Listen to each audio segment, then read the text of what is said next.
집안 분위기가 너무 활기가 넘쳐요. 항상 옆에 같이 있으니까 아이들도 아주 좋아해요. 차도 마시고 편하게 애들을 놀게 할 수 있고 울타리가 다 쳐져 있고 일단 안전하니까 그게 좋아요.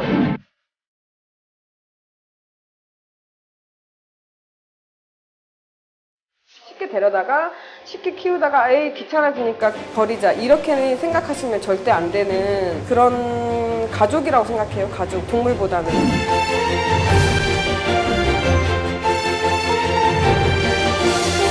큰 개는 좀 무섭죠. 약간 그냥 좀 피해가는 편이죠. 무섭이 막 확 짖잖아요. 그러면 이제 그때 좀 놀래요. 생명을 이렇게 아무렇게나 하고 그러는 것은 아니거든요. 이런 반려견을 아끼고 사랑할 수 있는 동물에 대한 배려가 언제나 함께 있어야 된다고 봅니다.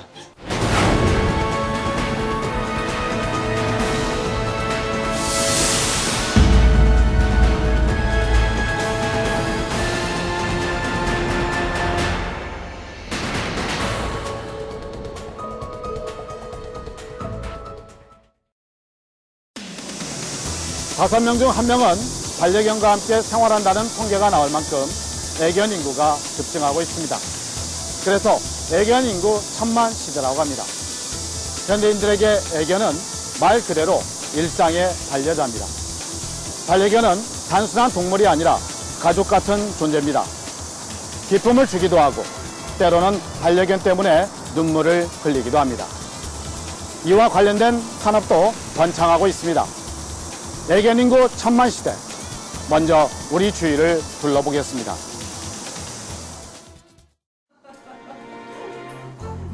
전주의 한 아파트. 인형을 물고 씨름을 하는 5살 행복이. 꼬리를 치며 뽀뽀도 하는 7살 사랑이. 박현미 씨와 딸 다정 씨가 반려견과 함께 즐거운 시간을 보내고 있습니다. 박 씨는 7년 전 주택에 살면서 사랑이를 먼저 들여와 키웠습니다. 집안 분위기가 너무 활기가 넘쳐요. 항상 옆에 같이 있으니까 부엌을 가도 쫄랑쫄랑 따라오고 가족이 모여서 TV를 보고 있으면 같이 소파에 앉아서 보기도 하고 아이들도 아주 좋아해요. 식구 하나가 더 있는 것 같은 그런 느낌이 들어서 너무 좋습니다. 박 씨의 딸 다정 씨도 중학교 시절부터 함께 지내온 사랑이가 언제나 귀엽고 예쁩니다. 얘를 맨날 같이 만지고 같이 자고 보듬고 뒹굴고 매일 이제 일주일마다 목욕도 시켜주면서 사랑이랑 같이 매일 지내요. 그리고 또 얘가 진짜 순해요. 그래가지고 크게 짖지도 않고 진짜 사람을 정말 잘 따라요. 그런데 주택에서 아파트로 이사를 오면서 사랑이를 계속 키워야 하는지 고민거리였습니다. 공동주택에서는 이웃들에게 폐를 끼칠 수 있기 때문입니다. 그렇다고 소중한 반려견을 버릴 수도 없는 일. 고민을 하다가 아파트로 이사를 오면서 행복이를 하나 더 기르기로 했어요. 식구들이 외출하고 혼자 남아있을 때 사랑이를 생각하니까 외로울 것 같아서 2마리를 키우게 됐는데 잘했다는 생각이 들 만큼 둘이 잘 놀고 지내니까 이제는 안심이 돼서 걱정을 안 하게 되었어요. 식구 같은 반려견이 집안에서 외로움을 타지 않도록 배려한 게 고민을 풀어줬습니다. 박현미 씨는 반려견과 외출을 할 때는 엘리베이터 대신 계단을 이용합니다. 다른 사람들에게 불편을 줄 수도 있다는 생각에서입니다. 전주 삼천에 있는 산책로입니다. 변현우 씨가 운동기구에 무언가를 열심히 붙이고 있습니다. 자신이 기르던 반려견 시오를 찾는 전단지입니다. 6월 29일이었는데요. 제가 2마리를 산책을 시키러 나왔다가 저 이동교 쪽에서 전화를 잠깐 받는 사이에 시오가 사라졌어요. 그래서 어떤 분이 계단 위로 올라갔다고 그래서 도청 쪽으로 갔다고 그래서 도청으로 막 찾아러 갔는데 밑에서 찾아보니까 없었어요. 안 보였어요. 늘 함께하던 반려견 시오를 잃어버린 후 견현우 씨는 시호 생각에 제때 식사도 못하고 소화도 잘 안 될 만큼 건강이 나빠졌습니다. 한 집에서 자라던 상두도 친구 강아지가 사라진 뒤로는 누가 시호 이름만 불러도 두리번거리며 혼자 눈물을 흘리곤 합니다. 자식을 잃어버린 심정이에요. 2마리나 있던 집이 1마리가 있으니까 얼마나 보고 싶으면 저녁에 잠이 안 올 때가 많고요. 그리고 그 녀석은 사료 외에는 다른 거 먹으면 피부가 금방 빨갛게 올라오거든요. 그래서 걱정이 많이 되고요. 어디서 잘 있는지, 누가 키우고 있는지 걱정이 많이 됩니다. 목부터 어깨와 등까지 검버섯이 많고 배에도 작은 혹이 4개나 있다는 시호. 동물보호소와 경찰에 신고를 하고 이곳저곳에 수소문하고 있지만 시간이 흐를수록 변씨의 속은 타들어만 갑니다. 강아지 미용하시게요? 네. 저도 이렇게 털 싹 밀어드리면 되죠? 네.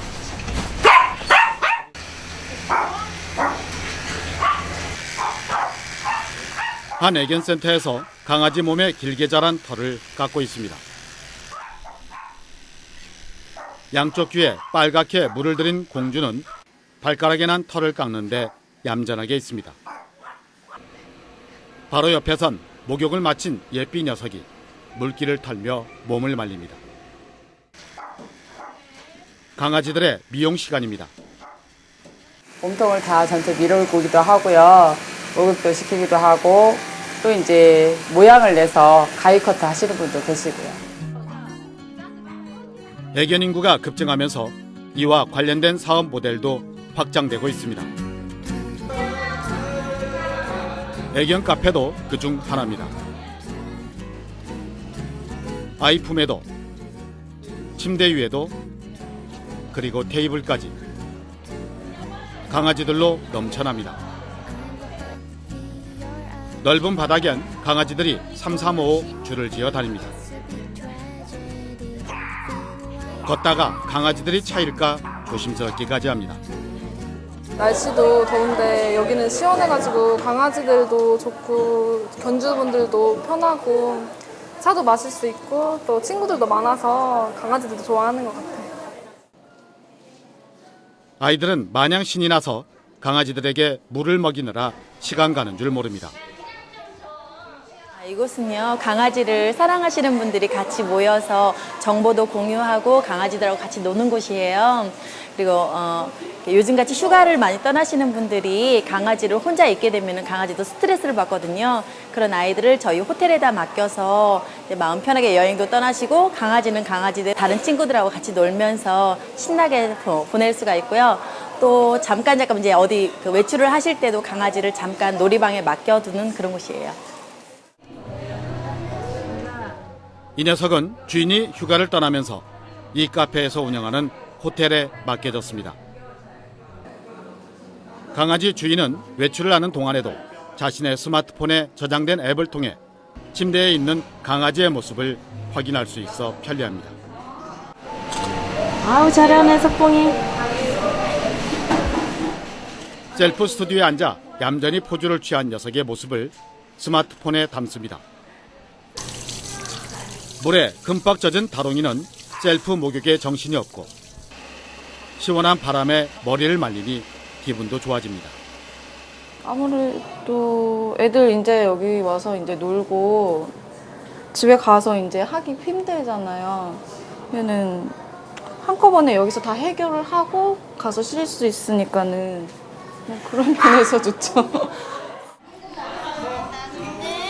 강아지 반 사람 반 30도를 오르내리는 무더위에 애견 카페가 반려견과 주인들의 피서지로 각광받고 있습니다.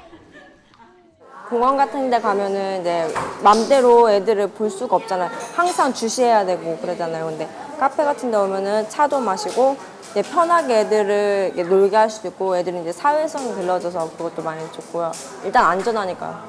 울타리가 다 쳐져 있고 일단 그게 좋아요.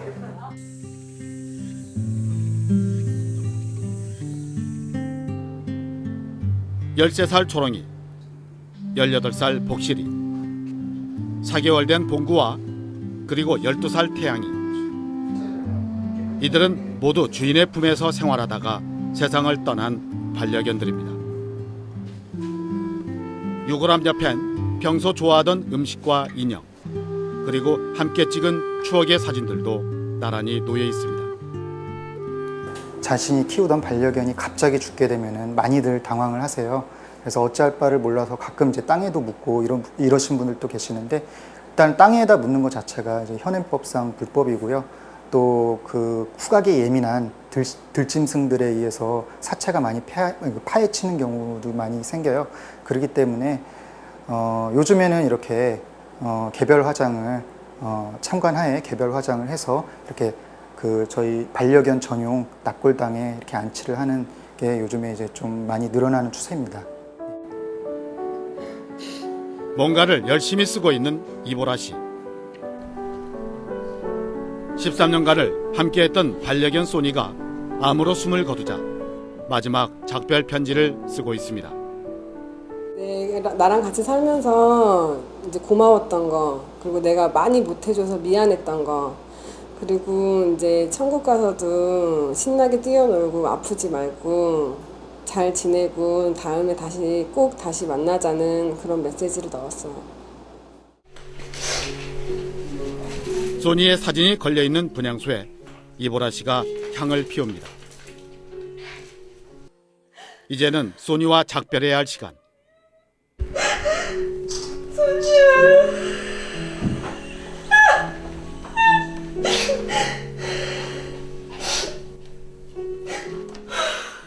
소니에게 쓴 작별 편지를 그 곁에 넣어주고, 함께했던 친구 짱구에게도 작별 인사를 시킵니다. 잘 가란 거야. 소니 안녕. 그래 인사해줘. 응? 소니 안녕. 내 딸은 너무 착해서 갔을 거예요.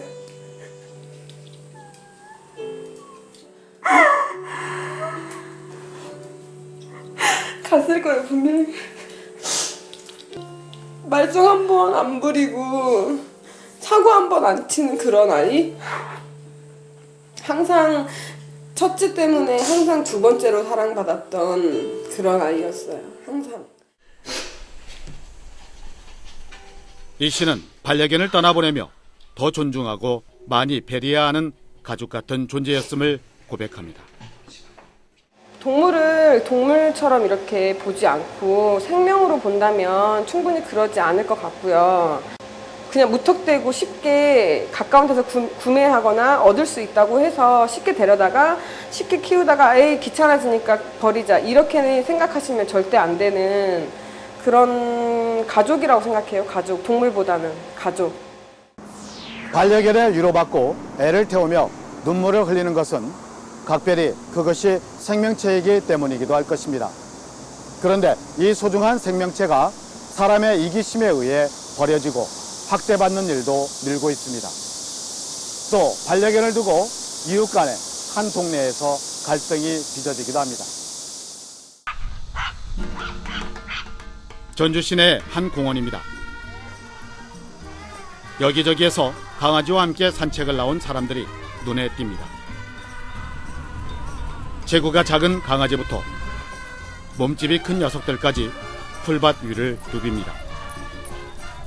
너무 좋죠. 천국이죠. 뛰어다니고 주변 천지가 풀냄새를 맡을 수 있고 하니까 강아지 입장에서는 정말 좋은 것 같아요. 좁은 집에서 있는 것보다는 이렇게 넓은 데 와서 막 뛰어다니면 스트레스도 해소하고 가는 거니까 잠도 잘 자고 좋은 것 같아요. 갇혀 있는 것보다 여기는 이제 도로가 아니라 잔디밭이라 애들이 활기차게 놀고 하는 데가 더 좋죠. 애들이 원래 흙이나 잔디를 더 좋아한다고 하니까 강아지들이. 그리고 여기서는 목줄에서도 안 하고 마음껏 돌아다니고 하니까 더 좋은 것 같아요. 그런데 애완견을 데리고 외출을 해야 하는 주인들에게는 고민거리가 있습니다. 동물보호법상 거주지 이외의 장소에서는 반드시 반려견에게 목줄을 착용시켜야 하고 배설물이 발생하면 이를 즉시 수거해야 합니다.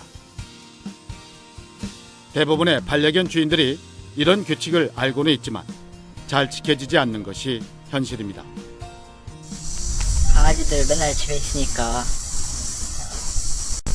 애기 나와서라도 자유를 느낄 수 있도록 풀어주는 건데 다시 묶어야죠.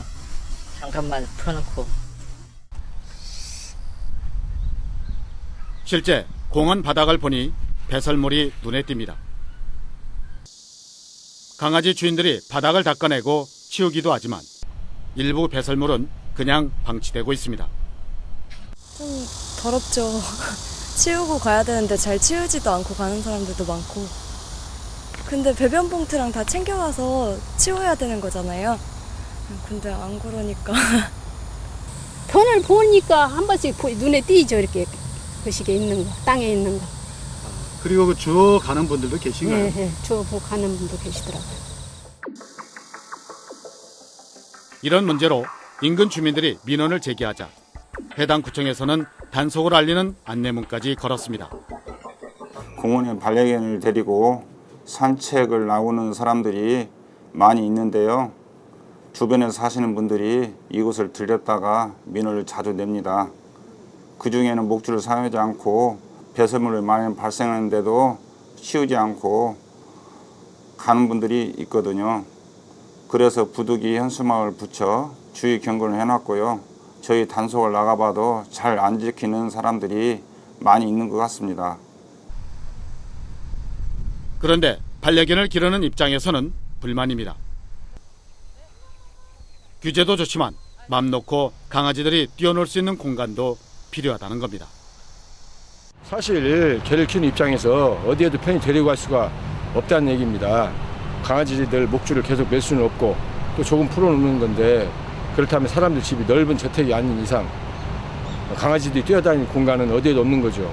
반려견 인구가 1000만 명을 넘어서고 있는 것을 감안한다면 강아지들을 풀어놓고 쉴 수 있는 또 뛰어서 놀 수 있는 그런 공간이라도 확보되어야 한다는 것이 필요하다고 봅니다. 이런 불만을 수용한다고 해도 반려견들을 풀어놓을 경우 사고나 안전을 장담할 수 없는 건 부인할 수 없습니다.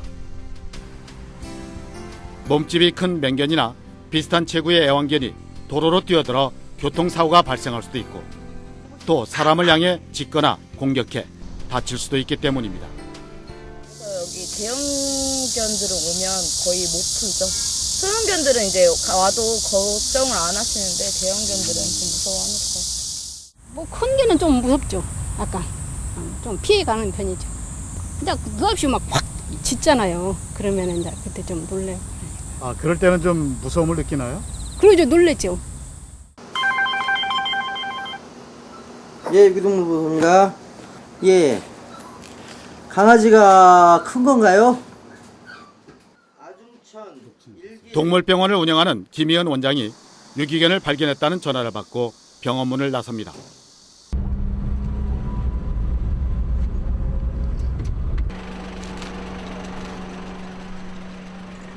현장에 도착한 뒤 유기견의 몸 구석구석을 만져보며 이상은 없는지 살핍니다. 또 많이 끼어 있고요. 이빨은 깨끗한데 그래도 빵빵하고 털도 심하게 엉켜 있고 나온 지 오래됐구만. 집 나온 지가. 강아지의 몸 상태로 봐서는 집을 나온 지 20일 정도는 넘어 보입니다. 이처럼 신고로 발견되는 유기견은 반려동물로 등록되지 않은 것이 대부분입니다. 반려동물 등록제는 인구 10만 명 이상의 도시에서 애완견을 기르는 주인이 시군 구청에 생후 3개월 이상의 애완견을 구입하면 정부에서 지정한 동물병원에 등록을 하고 등록 인식표를 강아지 몸속에 칩과 함께 주입합니다. 또 이를 위반 시에는 30만 원 이하의 벌금을 물게 되어 있습니다. 주인들이 반려견을 키우다 잃어버리거나 버려지는 유기를 막기 위한 조치입니다. 주인을 찾지 못하는 경우 발견된 유기견은 가까운 동물보호소로 넘겨집니다. 뭐 어디가 아픈 데가 있는지 외상이 있는지 내부적으로 어디 뭐 질병이 있는지 체크하고 그다음에 저희가 열흘간 보관하고 난 후에 공고를 열간 하죠. 그리고 이제 만약에 그 분양을 원하는 분이 계시면 열흘 후에 분양을 하고, 그렇지 않고 이제 분양이 늦어지면 저희가 보통 2개월에서 3개월 정도까지도 저희가 여기서 지금 데리고 있죠. 전라북도에서 지난 5년간 버려진 반려동물은 모두 13,641마리. 이 중 반려견만 해도 2010년엔 2,200마리에서 지난해에는 2,460마리로 그 수가 꾸준히 늘어나고 있습니다. 또한 전주시에서는 하루 평균 8마리의 반려동물이 버려지고 있습니다. 특히 여름철에는 야외에서 생존할 수 있고 누군가에 의해 길러질 가능성이 높다는 기대감 때문에 위기가 더욱 기승을 부리고 있습니다. 휴가철 피서지로 떠나는 길에 이제 고속도로 휴게소에 몰래 버리거나 또 계곡에서 놀다가 길이나 산에 놓고 오는 일이 너무나 많습니다. 이런 비양심적인 행위는 명백한 범죄 행위라고 보고 있습니다. 마음에 안 들면 휴지처럼 그냥 버리는 반려견에 대한 몰지각한 인식부터 하루빨리 바뀌어서 길거리를 헤매고 주인을 잃고 떠돌아다니는 그런 반려견이 더 이상 없어야 할 것으로 봅니다. 주인에게 맞고 굶주리다가 발견되는 위기견들도 적지 않습니다. 이 강아지는 얼마 전 119 구조대에 의해 발견돼 실려왔는데 눈빛과 몸짓이 심상치 않아 보입니다. 119 구조대에 의해서 실려온 그런 경우인데요. 데려올 당시에 상태가 굉장히 겁을 많이 먹어 있고, 그다음에 사람들 손을 접근시켜주지 않고요. 이런 사람 피하고 물러나고 이런 증상이 있는 상태였어요. 그다음에 지금도 이렇게 다리를 전혀 딛지도 못하고 겁이 많이 먹어서 이렇게 누워 있는 그런 상태입니다. 주인에게 심한 학대를 이기지 못해 그 후유증으로 아직도 제대로 다리에 힘을 쓰질 못합니다. 아프거나 해서 버려지고 또 가끔은 이렇게 학대받고 하는 애들이 들어오면은 이렇게 생명이 어떤 우리 사람처럼 존귀하게 대우받지 못하고 그러는 것이 마음이 아프고요. 그리고 이 생명을 이렇게 아무렇게나 하고 그러는 것은 아니거든요. 이런 반려견을 아끼고 사랑할 수 있는 동물에 대한 배려가 언제나 함께 있어야 된다고 봅니다.